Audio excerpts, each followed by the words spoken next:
उत्तर प्रदेश के गोरखपुर जनपद के झंगड़ा थाना क्षेत्र के ग्राम पंचायत राघोपट्टी पड़री के टोला फैलाहा निवासी 30 वर्षीय धनंजय यादव आर्मी में शिक्षक हवलदार के पद पर सिक्किम में तैनात थे। मंगलवार की देर शाम उनके घर पर उनकी मौत की सूचना मिलते ही परिवार में कोहराम मच गया। मृतक जवान के परिजनों ने विभाग के अधिकारियों पर बेटे का उत्पीड़न का आरोप लगाया है। आपको बता दें कि सेना में शिक्षक हवलदार के पद पर तैनात धनंजय यादव अपने माता पिता के इकलौते पुत्र थे। आगामी मई माह में उनका विवाह होना तय था।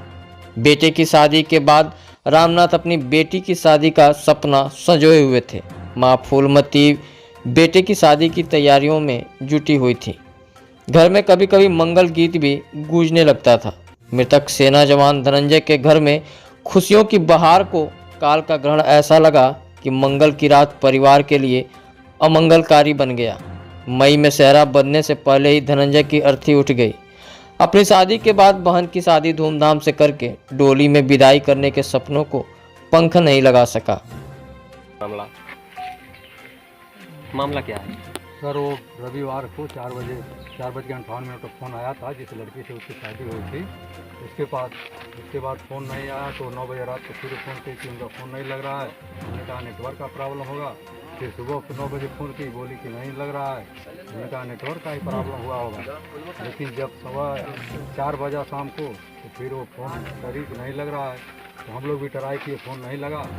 तो हम लोग जैसे लड़के हैं हमारे गाँव से बहुत लोग आर्मी में, उन लोगों को फ़ोन हम लोग किए तो वो लोग कहीं से पता किए तो बोले कि वो गुम हो गया है और झगड़ा वगड़ा किए थे लोग। तो हम लोग को आधिकारिक रूप से कोई सूचना उस दिन नहीं मिली। दूसरे दिन मंगलवार को 10 से 11 के बीच में, इसे पूरा मिनट हमको नहीं याद है, हमको टेंशन में थे। 10 से 11 के बीच में वो कोई अधिकारी था, फ़ोन किया। हमने कहा सर आप कौन बोल रहे हैं? बोला मैं साहब बोल रहा हूँ। हमने कहा आपका सर नाम और रैंक बताइए। उसने कहा मैं साहब बोल रहा हूँ।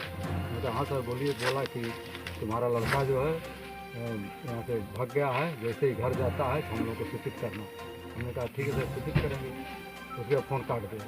फिर हम रुक देख करके 2 बजे फ़ोन किए उसके पास, तो वो कहा कि तुमको 5 बजे सूचना मिल जाएगी और ये कह के फ़ोन काट दिया। फिर जैसे हम लोग इंतज़ार कर रहे थे 5 बजे का, 5:20 पर फ़ोन आया। बोला कि तुम रामनाथ यादव बोल रहे हो? हमने कहा हाँ। बोला तुम्हारा लड़का सुसाइड कर गया। इस पर हमारे घर में कोहराम मच गया। हम लोग आप लोगों को क्या लगता है, क्या वो सुसाइड कर सकते हैं? सर हमको तो नहीं लगता सुसाइड कर सकते हैं। हमारे घर से कोई बात नहीं होती, कोई हमारे पूरा सुसाइड नहीं कर बात सकते। नहीं होती। लड़का था हमारा, हमारी एक लड़की है सर। सब कुछ उनसे कोई नहीं था, कोई न टेंशन था न कुछ था। अभी क्या है अब वहाँ के अलग गए हमारे भाई लोग, वहाँ के अधिकारी लोग क्या बताते हैं उसके बाद ही पड़ेगा। कितना दिन पहले फोर्स ज्वाइन किए हैं? 2014 21 मई 2014 को फोर्स ज्वाइन किया। आपके कितने लड़के हैं? बस एक ही लड़के थे, एक ही लड़की है। एक ही लड़का था। हमारे पास कोई सर टुकड़ी में थे वो, और अकाउंट डिपार्टमेंट भी संभालते थे। तो निश्चित तौर पे जिस तरीके से मामला ये आ रहा, सारा का सारा संदिग्ध नज़र आ रहा है।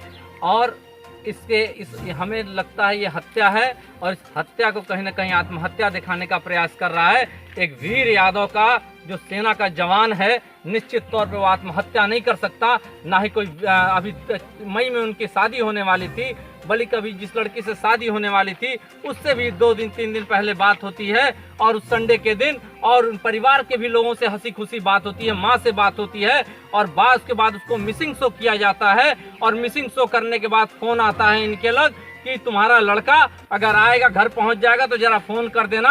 मगर उस अधिकारी ने ना अपनी रैंक बताया, ना अपनी आइडेंटिटी बताया। उसके बाद फिर उन्होंने जब अपने सोर्सेस के थ्रू, जो लड़के यहाँ के सेना में रहते थे वहाँ सिक्किम में, जब उनको भेजा गया तो पता चला किसी से झगड़ा भी हुआ था। तो बहुत सारी बातें जो आ रही हैं कहीं ना कहीं संदिग्धता को प्रतीत करती हैं। और रक्षा मंत्रालय से हमारी मांग है कि तत्काल इसको अपने संज्ञान में लेकर के इस मामले, इस प्रकरण की पूरी निष्पक्षता से जांच कराई जाए, क्योंकि ये लाखों लाख सेना के नौजवानों के आन मान सम्मान की बात है कि कोई भी नौजवान, कोई भी उनका घर नहीं चाहेगा कि वो आत्महत्या किया हो, और जबकि कहीं ऐसा दिखता नहीं है।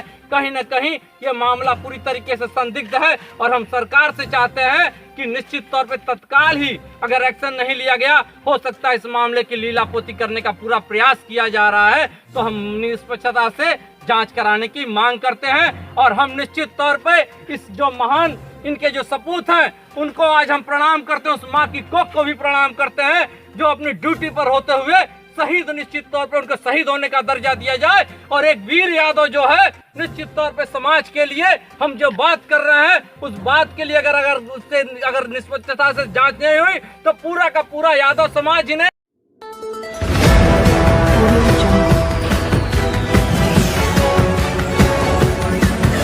Audio